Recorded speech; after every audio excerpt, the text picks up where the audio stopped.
Hi and welcome back to WEF World. Thanks for checking us out.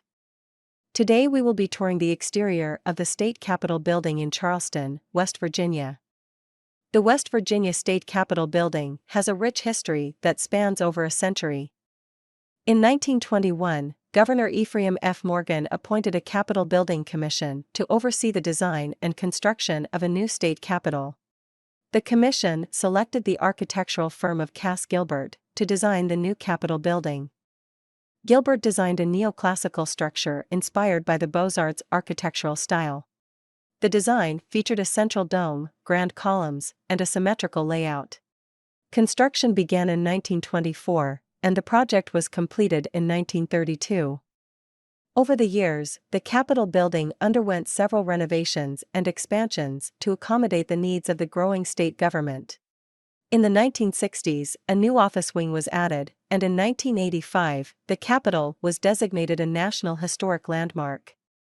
The Governor's Mansion, in colonial revival style, is located adjacent to the Capitol.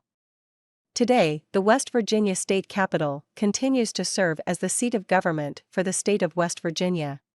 It is not only a functional government building but also a historic and architectural landmark. This is Amanda. Thanks for watching, and remember to like, subscribe, and turn on notifications.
Hey there, it's Amanda. I trust you enjoyed exploring this incredible architectural gem with us. At WEF World, we're all about delivering captivating content that keeps you connected to the world. If you're as excited as we are, show your love by giving that like button a friendly tap, hitting the subscribe button, and ringing that notification bell so you won't miss any of our future adventures. Want to take your support to the next level? Join our fantastic community of patrons by visiting www.patreon.com/AtlantaMusicCritic. You can also simply scan this QR code to be whisked away to our Patreon page. We can't wait to reunite with you for more exciting journeys ahead. Until then, stay curious and keep exploring.